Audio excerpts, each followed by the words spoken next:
Hello dear students, आपका अपने YouTube channel delight number 1 में स्वागत है।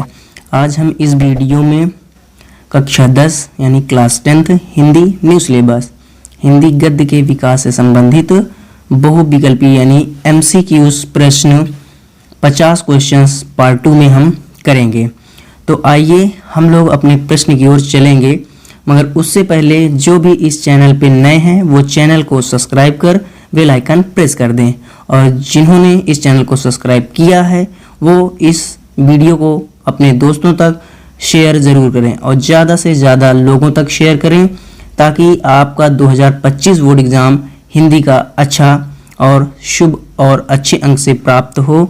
आशा हम यही करेंगे और मेहनत हमारी और आप दोनों लोग की होगी। तो आइए हम अपने प्रश्न की ओर चलते हैं और वीडियो अंत तक ज़रूर देखिए, ताकि वीडियो आपको पसंद आए तो वीडियो को लाइक ज़रूर कीजिएगा। चलिए आइए हम अपने प्रश्न की ओर चलते हैं। हमारा पहला प्रश्न है, भक्तिकालीन कवि हैं, तो भक्तिकालीन कवि Kumbhan Das, option number B is the correct answer है। अब हम चलते हैं अपने दूसरे प्रश्न की ओर कि हमारा दूसरा प्रश्न क्या कह रहा है। आइए देखते हैं, बहुत ही अच्छा प्रश्न है। तो दूसरा प्रश्न हमारा है, तुलसीदास की रचना नहीं है, तो तुलसीदास की रचना नहीं है Ramchandrika, option number D is the correct answer. तीसरा प्रश्न हमारा क्या है, राम भक्ति शाखा के कवि नहीं है, तो कौन नहीं है, Chaturbhuj Das, option number C is the correct answer.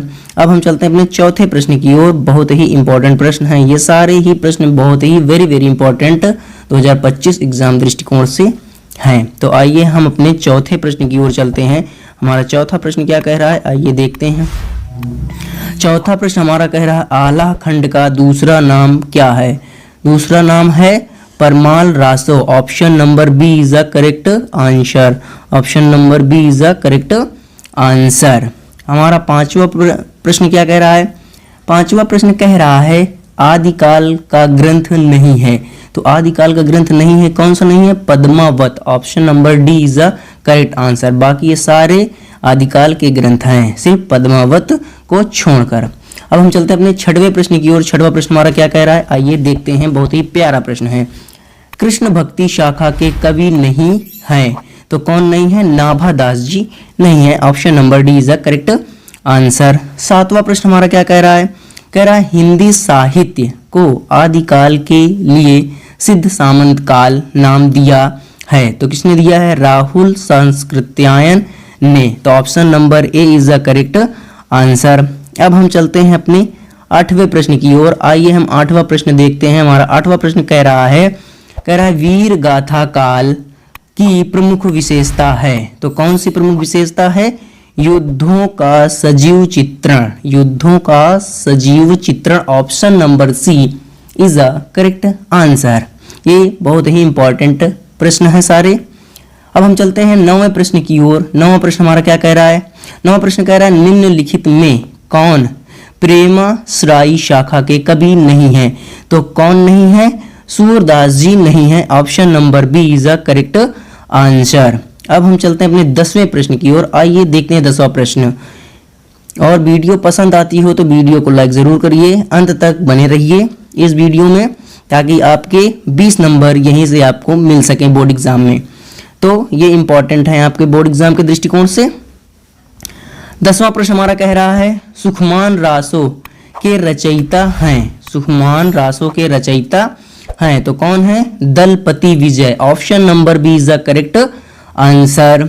अगर वीडियो पसंद आए तो वीडियो को लाइक करिए और चैनल को सब्सक्राइब जरूर करिए और अपने दोस्तों तक इस वीडियो को शेयर करें, ताकि सारे दोस्त आपके अच्छे मार्क्स हिंदी में गेन करें। आपका ये भविष्य भी उस मार्क्स को दिखाएगा। तो आइए हम चलते हैं 11वें प्रश्न की ओर। हमारा 11वां प्रश्न कह रहा है कि आदिकाल, आदिकाल का अन्य नाम है, तो क्या नाम है, सिंध सामंत काल, option number A is the correct answer. अब हम चलते हैं अपने 12वें प्रश्न की ओर। आइए हम देखते हैं 12वां प्रश्न हमारा क्या कह रहा है। 12वां प्रश्न हमारा कह रहा है, हिंदी का प्रथम कवि माना जाता है।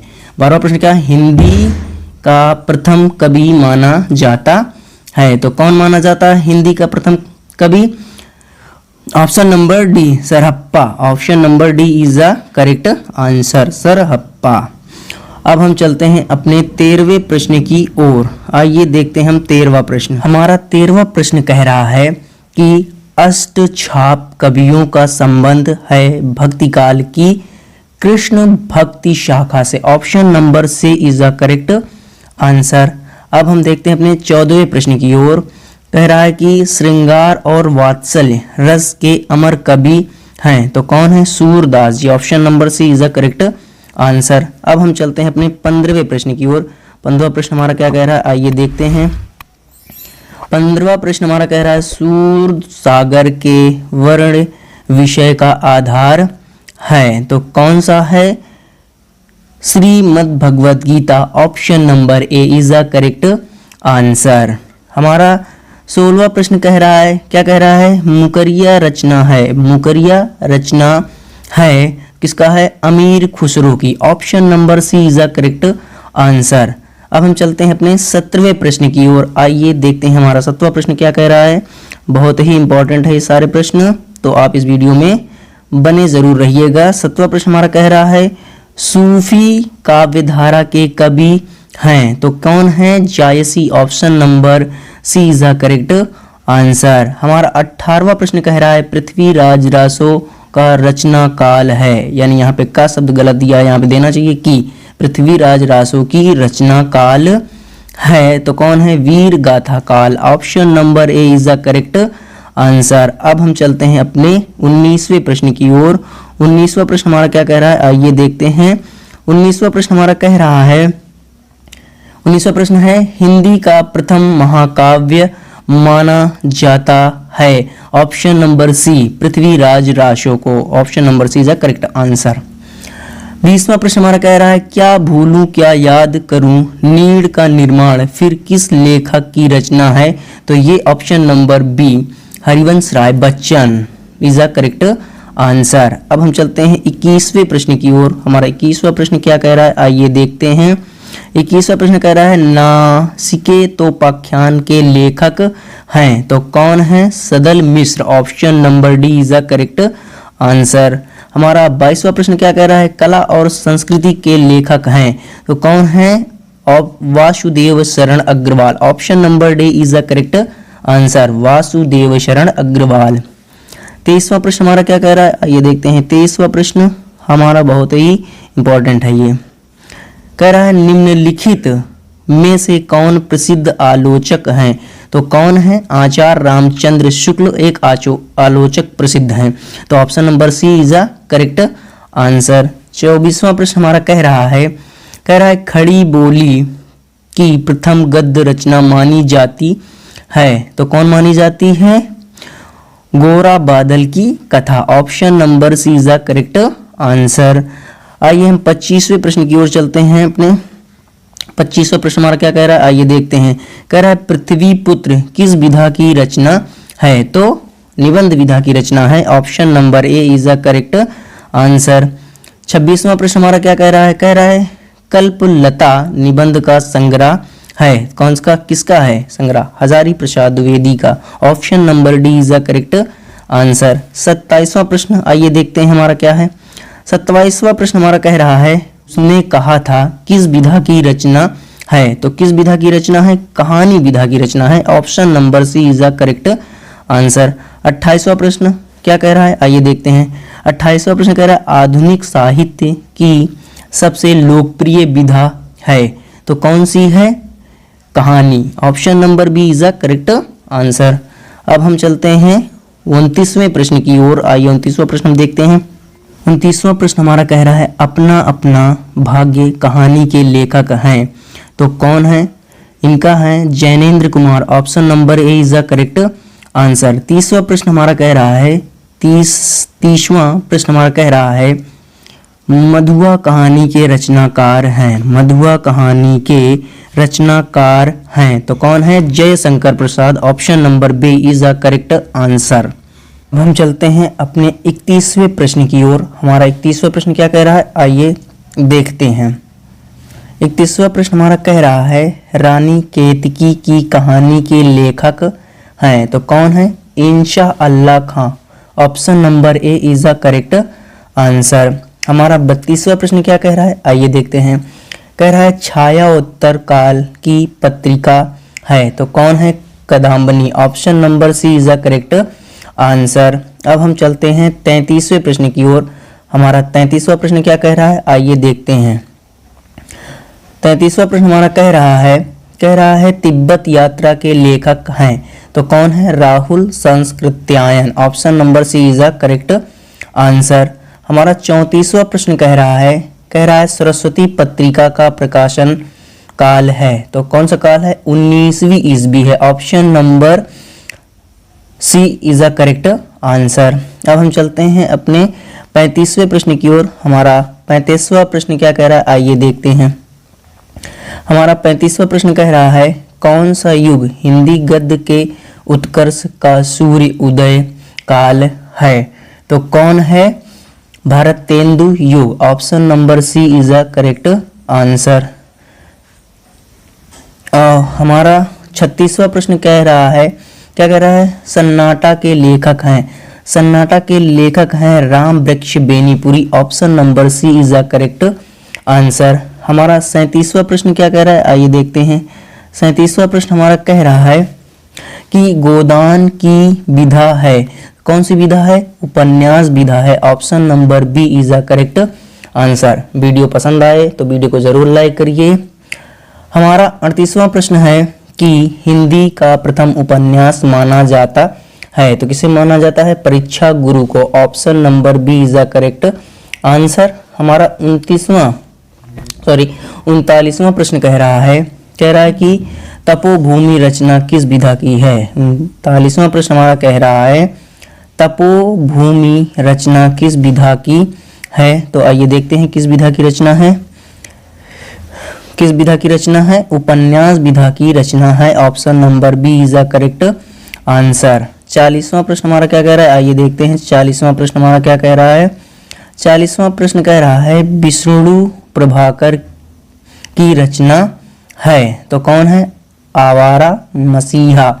Option number A is the correct answer. अगर वीडियो अच्छी लगती हो तो वीडियो को लाइक करिए, चैनल पे नए हैं तो चैनल को सब्सक्राइब जरूर करिए। और हमारा 41वां प्रश्न कह रहा है कि जयशंकर प्रसाद की रचना है, तो कौन है, Kankal. Option number B is the correct answer. 42वां प्रश्न हमारा क्या कह रहा है, ये देखते हैं। 42वां प्रश्न कह रहा है कि गिरती दीवारें के रचनाकार हैं, तो कौन है, Upendra Ashk. Option number D is the correct answer. अब हम चलते हैं अपने 43वें प्रश्न की ओर। 43वां प्रश्न हमारा कह रहा है नागार्जुन का उपन्यास है, तो कौन सा उपन्यास है, Balchanma. Option number C is the correct answer.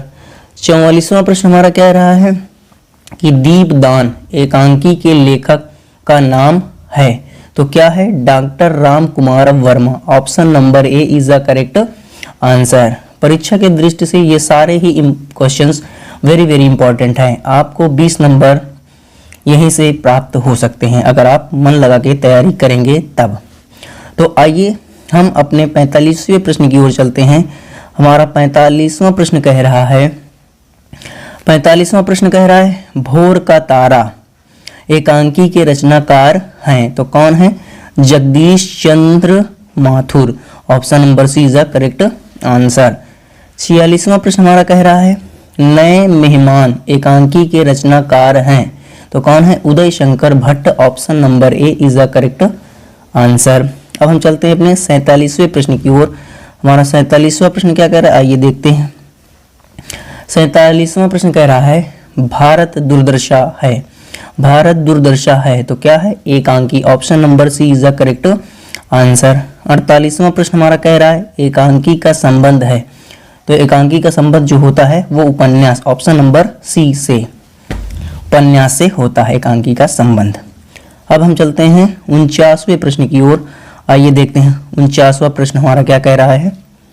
49वां प्रश्न कह रहा है भोर का तारा एकांकी का प्रकाशन कब हुआ। भोर का तारा एकांकी का प्रकाशन कब हुआ? तो ऑप्शन नंबर बी 1937 में हुआ, वर्ष 1937 में। Option number B is the correct answer. 50वां प्रश्न, लास्ट प्रश्न हमारा क्या है? नदी प्यासी की एकांकी के रचयिता हैं तो कौन है? धर्मवीर भारती हैं।